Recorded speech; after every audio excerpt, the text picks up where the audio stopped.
Karena cara dan syarat pemilihan Profesor Dr. Insinyur Adis Kadir SHMU sebagai calon hakim konstitusi usulan lembaga DPR RI sudah sesuai dengan peraturan perundang-undangan. Maka tidak ada pelanggaran kode etik DPR RI dalam proses tersebut.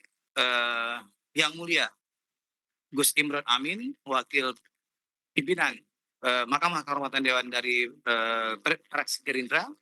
Di sebelah kanan saya ada Komjen Pol Purnawirawan Adendro Jatun, Wakil Ketua Mahkamah Kehormatan Dewan dari fraksi PKS. Di paling ujung ada saudaraku yang mulia Pak Manginus Sinaga dari fraksi Golkar. Teman-teman sekalian, kita hari ini membacakan press release terhadap perkara tanpa aduan terhadap Profesor Dr. Insinyur Adis Kadir SHMU.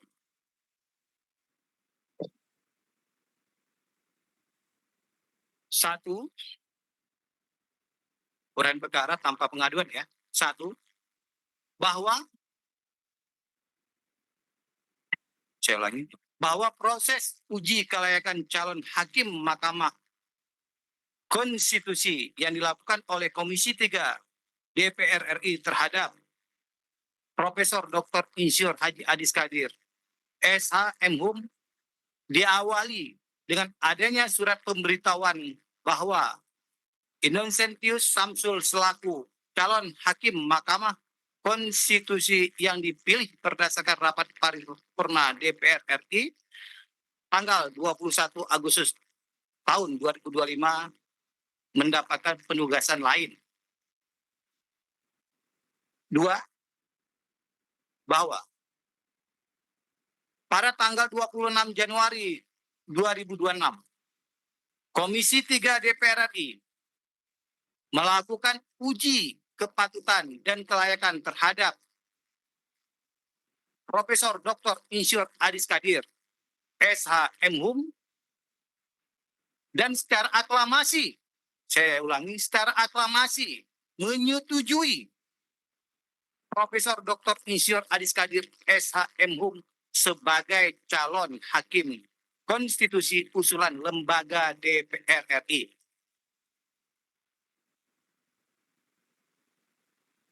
Tiga, bahwa pada tanggal 27 Januari 2026, rapat paripurna DPR RI secara aklamasi menyetujui Prof. Dr. Insinyur Haji Adis Kadir SHMU sebagai calon hakim konstitusi usulan lembaga DPR RI. 4. Bahwa kemudian ada sekelompok yang mempertanyakan keabsahan pemilihan Prof. Dr. Insinyur Haji Adis Kadir SHMU sebagai calon hakim konstitusi usulan lembaga DPR RI. 5. Bahwa karena itu MKD merasa perlu untuk memeriksa apakah pemilihan Prof. Dr. Insinyur Haji Adis Kadir SHMU sebagai calon hakim konstitusi usulan lembaga DPR RI sudah memenuhi ketentuan perundang-undangan. Pertimbangan Mahkamah Kehormatan Dewan. 1. Bahwa setelah melakukan kajian dan penelusuran data atas keadaan pencalonan Prof. Dr. Insinyur Adis Kadir SHMU yang telah menjadi perhatian publik, Mahkamah Kehormatan Dewan menyampaikan pertimbangan sebagai berikut. Bahwa menimbang proses uji kepatutan dan kelayakan calon hakim Mahkamah Konstitusi Profesor Dr. Insinyur Adis Kadir SHMU dilakukan setelah adanya, ingat ya, setelah adanya pemberitahuan kepada Komisi 3 DPR RI bahwa ini perlu diingat bahwa Innocentius Samsul mendapatkan, saya ulangi, mendapatkan penugasan lain dan karenanya tidak dapat melanjutkan sebagai calon hakim konstitusi usulan lembaga DPR RI. 3. Bahwa proses pemilihan Profesor Dr. Insinyur Haji Adis Kadir SHMHum sebagai calon hakim konstitusi usulan lembaga DPR RI sudah memenuhi ketentuan perundang-undangan yang ini, yakni pasal 185 Undang-Undang MPR, DPR, DPD, dan DPRD yang mengatur DPR memberikan persetujuan atau pertimbangan atas calon untuk mengisi suatu jabatan berdasarkan ketentuan peraturan perundang-undangan melalui rapat paripurna DPR serta pasal 26 Tatip DPR yang mengatur pemilihan dilakukan melalui penelitian administrasi, uji kelayakan, penentuan urutan calon, dan pemberitahuan kepada publik melalui media cetak atau media elektronik. 4. Bahwa Profesor Dr. Insinyur Adis Kadir SHMHum memenuhi syarat sebagai hakim konstitusi sebagaimana diatur dalam pasal 15 ayat 2 Undang-Undang Mahkamah Konstitusi. 5.